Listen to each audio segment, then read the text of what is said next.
దూరం అలాంటి మీకు నా హృదయపూర్వక నమస్కారాలు.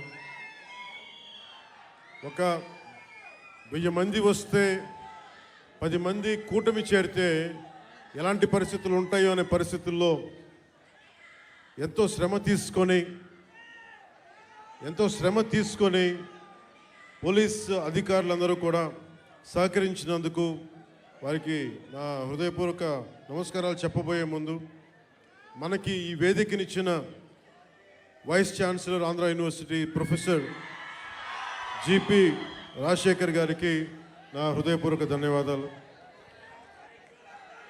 అలాగే commissioner of police Visakhapatnam Shri Shanka Bagchi గారికి, Shri Harendra Prasad collector district magistrate Visakhapatnam, Shrimati Ajitha Vejandla DCP 1 DCP గారికి, మీడియా మిత్రులకి, పోలీస్ డిపార్ట్మెంట్లో ఉన్న ప్రతి ఒక్క మా కానిస్టేబుల్ సోదరులకి, మా SILకి, మా CA ఆఫీసర్స్కి, DSPలకి, ప్రతి ఒక్కరికి నా హృదయపూర్వక నమస్కారం. నాకు వైజాగ్ విశాఖపట్నం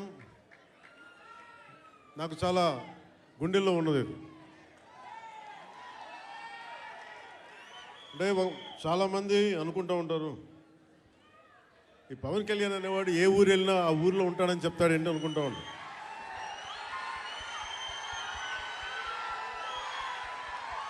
సత్యానంద్ గారు, అంటే నేను ఒక ప్రభుత్వ ఉద్యోగ కొడుకుని కదా, రకరకాల ట్రాన్స్ఫర్లు అవుతూ ఉంటాయి. ఇందాక సత్యానంద్ గారు చెప్పినట్టుగా నాకు విశాఖపట్నం తోటి నాకు పరిచయం ఏంటి అంటే, నాకు ఈరోజుకి గుర్తులేదు. 92లో నన్ను పిలిచారండి. 92 సత్యానంద్ గారు. అంటే నేను ఏమవ్వాలి అనుకునే పరిస్థితుల్లో చిరంజీవి గారు నన్ను, వీడు ఇంట్లో ఉండి పాడైపోతున్నాడు, ఇంట్లోంచి బయటికి వెళ్ళేవాడు కాదు. ఒక 16 ఏళ్ళ అమ్మాయిని ఎలా పిలుస్తారు ఇంట్లోంచి బయటికి వెళ్ళకుండా, నన్ను ఇంట్లో పెట్టేసేవాడు. నాకు వెళ్ళాలంటే ఇట్లా ఉండేవాడిని కదా. అప్పుడు అలాంటి నన్ను తీసుకెళ్ళి వీడికి ఏదో ఒకటి ఇంట్లోంచి పడేస్తే తప్ప వీడు ఏదో నేర్చుకోవడం చెప్పి ఆయన పిలిచి నన్ను విశాఖపట్నం పంపించారు. అలాగే విశాఖపట్నంతో నాకు పరిచయం. అలాగే మన ఉత్తరాంధ్ర ఆటపాట, బై బై ఏ బంగారు బాయి చెరువు కాడ బోరు నబో నబో నబరిగజలు ఎత్తుగొలుసులు ముక్కుపొడకలు నడుము సన్న నాగరాలు ఎవరు కానీ బాగోతో అబో అబో అబో అబో బేడ పరక టిక్కటి. ఇవన్నీ ఎక్కడి నుంచి వచ్చినాయి నాకు అంటే, ఎదుగో ఆయన పుణ్యం. ఉత్తరాంధ్ర ఆట పాట నా గుండెల్లో నా అణువున నింపేశారు. అలాగే అంటే అలాంటి విశాఖపట్నం సినిమాలకే కాదు,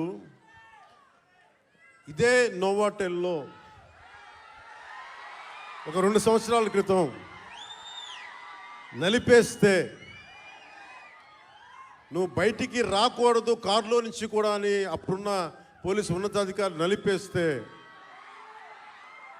నోవాటెల్లో ఉంటే భయభ్రాంతుల్ని చేస్తే, హోటల్ రూముల్ని బూట్లతోటి కొడితే, అరెస్ట్ చేయాలని ప్రయత్నం చేస్తే, విశాఖపట్నం మొత్తం వచ్చి మన నోవాటెల్ ముందుకు వచ్చింది.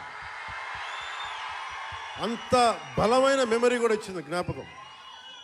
అందుకే నాకు విశాఖపట్నం, నేను అందుకని ప్రత్యేకించి విశాఖపట్నంలో ఈ ఫంక్షన్ పెట్టాలని నిర్ణయించాను.